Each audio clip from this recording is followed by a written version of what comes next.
Hello అండి, welcome back to తోటికోడళ్ళు జోడి. నేనండి మీ చిన్న తోటికోడల్ని. ఈరోజు రెసిపీ కాజు చికెన్ ఫ్రై. ఈ చికెన్ ఫ్రై మనకి బిర్యానీలోకైనా లేదు సాంబార్, రసం ఇలాంటి వాటిల్లోకి సైడ్ డిష్గా అయినా కూడా అదిరిపోతుంది. అసలు ఈ ఫ్రై మనకి బయట దొరికే ఫ్రైస్ కన్నా కూడా టేస్ట్ అయితే చాలా బాగా వచ్చింది. ఏదైనా స్పెషల్ ఒకేషన్స్ ఉన్నప్పుడు మనం బిర్యానీ చేస్తాం కదండి, అలాంటప్పుడు ఈ ఫ్రై ఒకసారి ట్రై చేసి చూడండి, చాలా పర్ఫెక్ట్గా వస్తుంది. అంతేకాదు ప్రాసెస్ కూడా మనకి చాలా సింపుల్గా అయిపోతుంది. 10 to 15 మినిట్స్లో మనకి ఫ్రై అనేది రెడీ అయిపోతుంది. అంత సింపుల్గా ఉంటుంది. ఇక లేట్ చేయకుండా ఈ కాజు చికెన్ ఫ్రైని ఎలా చేయాలో చూసేద్దాము. ముందుగా 1/2 కిలో చికెన్ని కొంచెం పసుపు వేసి బాగా క్లీన్ చేసి పక్కన పెట్టుకోవాలి. ఇప్పుడు చికెన్ మ్యారినేషన్ కోసం 3 టేబుల్ స్పూన్ల అల్లం వెల్లుల్లి పేస్ట్, రుచికి సరిపడా ఉప్పు, అలాగే ఇందులోనే 3 టేబుల్ స్పూన్ల ధనియాల పొడి, కొంచెం పసుపు, 2 టేబుల్ స్పూన్ల జీలకర్ర పొడి, 3 నుంచి 4 టేబుల్ స్పూన్లు కారం, ఇందులోనే 1 table spoon garam masala, 2 table spoon chicken masala, 1/2 table spoon మిరియాల పొడి, అలాగే ఒక సగం చెక్క నిమ్మరసం అన్నీ వేసుకుని 3 నుంచి 4 స్పూన్లు పెరుగు కూడా వేసుకోవాలి. ఇందులోనే కొంచెం ఆయిల్ కూడా వేసుకుని ఈ మొత్తం మసాలాలన్నీ కూడా చికెన్కి పట్టేలాగా బాగా కలుపుకోవాలి. ఇందులో మనం పచ్చిమిరపకాయలు వాడలేదు కాబట్టి కారం అనేది నేను కలర్ని బట్టి డిసైడ్ అవ్వాను. సో ఇంకొంచెం కారం అనేది వేసానండి, ఇంకో 2 టేబుల్ స్పూన్స్. ఇందులోనే కరివేపాకు 3-4 రెబ్బల వరకు చిన్న ముక్కలుగా కట్ చేసి వేసుకోవాలి. కరివేపాకు ఈ స్టేజ్లోనే వేసి మ్యారినేట్ చేయడం వల్ల టేస్ట్ అనేది ఇంకా బాగుంటుంది. సో అస్సలు స్కిప్ చేయొద్దు. ఇలా మ్యారినేట్ చేసిన చికెన్ని ఫ్రిడ్జ్లో కనీసం ఒక 1 అవర్ పాటు అయినా పెట్టుకోవాలి. నేనైతే దీన్ని ముందు రోజు నైటే మ్యారినేట్ చేసి పెట్టానండి.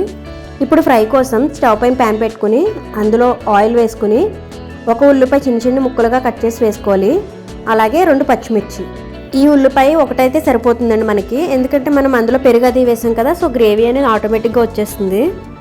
సో ఇప్పుడు ఉల్లిపాయ గోల్డెన్ కలర్ వచ్చిన తర్వాత ఈ ఉల్లిపాయ కోసం అని చెప్పి ఒక 1/2 టేబుల్ స్పూన్ అల్లం వెల్లుల్లి పేస్ట్ అనేది వేసాను. అల్లం వెల్లుల్లి పేస్ట్ కొంచెం ఫ్రై అయిన తర్వాత మనం మ్యారినేట్ చేసుకున్న చికెన్ ఇందులో వేసుకోవాలి.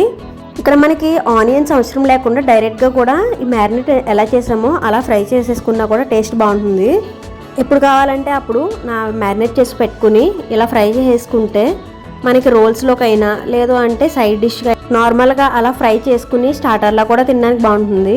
ఫ్రై మనం మూత పెట్టి ఇలా ఫ్రై ఆ మధ్యలో కలుపుతూ ఫ్రై చేసుకుంటే మనకి మధ్యలో వాటర్ అనేది సెపరేట్ అవుతుంది. సో వాటర్ మొత్తం అయిపోయే వరకు కొంచెం సేపు ఆగి మూత తీసేసి పెద్ద మంట మీద ఫ్రై చేసేసుకోవాలి. మనకి చికెన్ ఉడికిపోయింది అన్న తెలిసిన తర్వాత గ్రేవీ మొత్తాన్ని హై ఫ్లేమ్లో ఫ్రై చేసుకుంటే స్మోకీ ఫ్లేవర్ అలాగే ఫ్రై కూడా బాగుంటుంది. ఇది మొత్తం బాగా ఫ్రై అయిన తర్వాత ఇప్పుడు ఇందులోనే నెయ్యిలో ఫ్రై చేసుకున్న ఒక 1/2 కప్ జీడిపప్పుని కూడా వేసుకోవాలి. ఇక్కడ నెయ్యి కూడా ఎక్కువ ఉండాలండి. నెయ్యితో పాటు మొత్తం వేసేసి మళ్ళీ హై ఫ్లేమ్లోనే ఒక 2-3 మినిట్స్ ఫ్రై చేసుకోవాలి. నెయ్యి కూడా ఎక్కువ వేసి ఫ్రై చేయాలి, అప్పుడే టేస్ట్ అనేది బాగా ఎన్హాన్స్ అవుతుంది. సో ఇది మొత్తం బాగా ఫ్రై అయిపోయిన తర్వాత కొంచెం కొత్తిమీర వేసుకుని దించేసుకోవడమేనండి. ఇక్కడ మొత్తం కూడా ఇంకా ఫ్రై మీదే డిపెండ్ అయి ఉంటుంది, ఎందుకంటే మనం మసాలాలన్నీ కూడా ముందే వేసి మ్యారినేట్ చేసేసాము. కంపల్సరీగా ముక్క ఉడికిపోయిన తర్వాత మూత తీసి పెద్ద మంట మీద ఫ్రై చేసుకుంటే మనకి ఈ టెక్స్చర్ అనేది వస్తుంది. చూసారు కదా, చాలా పర్ఫెక్ట్గా వచ్చింది. చూసారు కదండి, చాలా పర్ఫెక్ట్గా చాలా సింపుల్గా ఒక 10 to 15 మినిట్స్లో రెడీ అయిపోయే ఫ్రై. అంతేకాదు టేస్ట్ కూడా అదిరిపోతుంది. ఈ రెసిపీని మీరు కూడా ట్రై చేసి ఎలా వచ్చిందో కామెంట్ చేయండి. వీడియో మీకు నచ్చినట్లయితే లైక్ చేసి మీ ఫ్రెండ్స్ అలాగే ఫ్యామిలీ మెంబర్స్ కూడా షేర్ చేయండి. మన ఛానల్ని సబ్స్క్రైబ్ చేసుకోవడం మర్చిపోకండి.